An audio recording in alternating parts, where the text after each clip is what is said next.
whoppa, whoppa. Okay, all jokes aside though, like three most common punches or your three best punches for self-defense are your jab, your cross, and your hook. Let's just learn those quick in case you've never done anything before. Right leg is forward, right hand is throwing. So I fire my jab. So it's a lead hand, linear or straight punch. I don't want to be circling out. They're very tight to your body. Boxers throw it where they roll their shoulder, their arm twists and it spirals. Now their shoulder's protecting their chin. I think it's fantastic. But if you don't have a lot of training, that spiral is going to be hard. So you can just throw it straight out. Try not to have your fist horizontal. You're in like bench pressing mode there. You're not going to feel your skeleton too much. But if you're like a jacked bodybuilder, like huge like Eric, right? Yeah, you might be able to back that up a little bit. But if the elbow's in, right? I like it 45 degrees. That's how I fire a single hand pistol. And my bow, it starts making sense, right? The cross punch, same idea. I'm covering my chin with my shoulder, so there's defense. I don't want to tuck my chin down just because of the mic, but I would like that. Okay, so here, and the hook punch is just that lead hand turning. I don't like throwing rear hook punches. I'll throw a rear overhand, but a rear hook punch is a haymaker to me, so I don't train it a lot. The lead hand. A lot of the boxing community right now is like, you should have your palm facing you. You should have your palm facing down. I don't give a shit.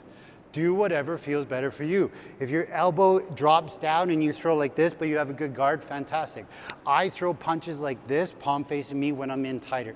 When they're further away, now my palm faces down a little bit. I don't care, you do you.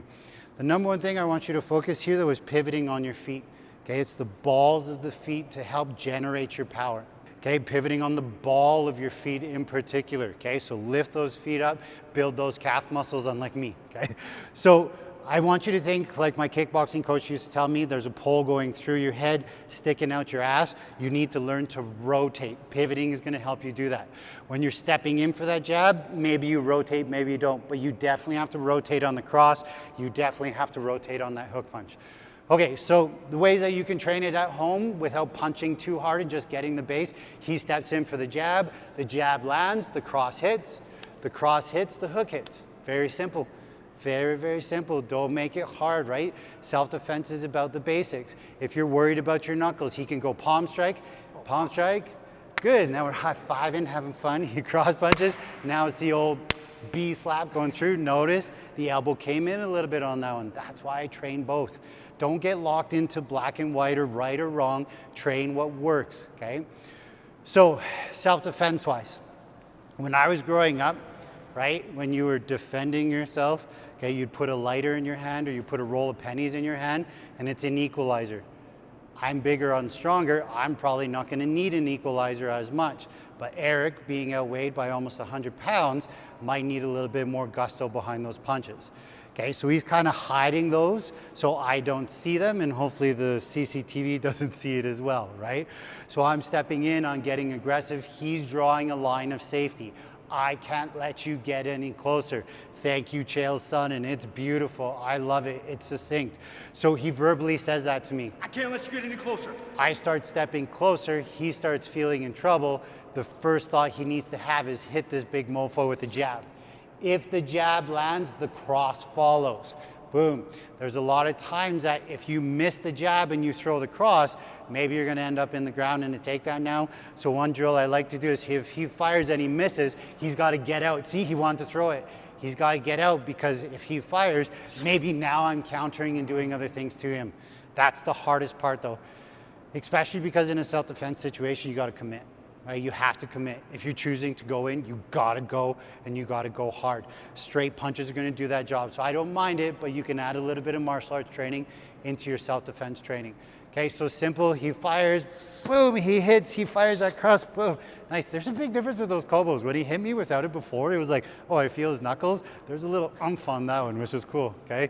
But let's say the big guy gets aggressive. You drew the line, right? And then all of a sudden I just start throwing this big ass haymaker at him. Okay, this is where I add in the karate or taekwondo, he blocks it. Like I'm throwing that full out, guys, right? I'm feeling a little bit of pain there, not really because my arms are tempered, but you know what I mean, okay?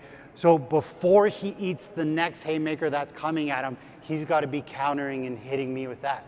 What was the concept of the jab? The jab lands, the cross follows. So if I'm here and the hook lands, boom, what comes next? The cross. Okay, this is why it's important to have your chin tucked down and your shoulder protect you. Because if I'm here and he throws, oh, yeah, it's okay, he's so excited to punch me today. Again, he blocks, the hook comes, I'm throwing this. Oh, his hand wasn't up. His hand wasn't on his face.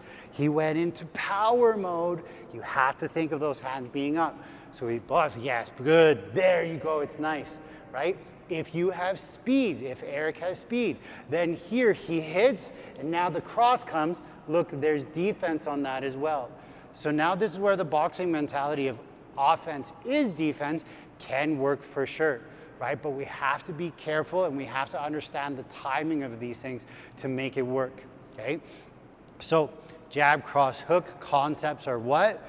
Continue to fire if something lands. Okay, so to train at home again, he fires the jab, fires the cross, fires the hook. That's just gonna build his basics. You can also fire the jab, fire the cross, and then something comes out, you duck. Fire the cross again, right? Simple little things. He can fire the jab, fire the cross. I can fire a straight punch at him. He slips out of the way, fires the cross on the way back. When you have something in your hand, it helps you feel empowered, especially if you're a little bit smaller, especially if you're against somewhere bigger. But what is a good part of self-defense is understanding, do the laws and regulations of your country allow you to do that? Of your state, of your province, wherever you may live. Because some places say, no, that's a no-go. Some places say, I'm allowed to do this against a smaller guy. You have to know what works for you. These Kobo crushers or the Kobos are fantastic. And it's just a nice keychain you can hold in your pocket, right? Super simple. Simple is self-defense. Self-defense means staying safe. Whoa, boom! The self-defense industry is broken, wouldn't you agree? Have you gone from martial art to martial art looking for the responses that you need to have for a self-defense situation? Well, I spent 35 years training in martial arts. I acquired 7 different black belts to find out that when I pressure tested their shit, it didn't work. So what did I do? I had to come up with my own system. Make sure to check it out at budobrothers.com. Build the confidence you need to stay safe.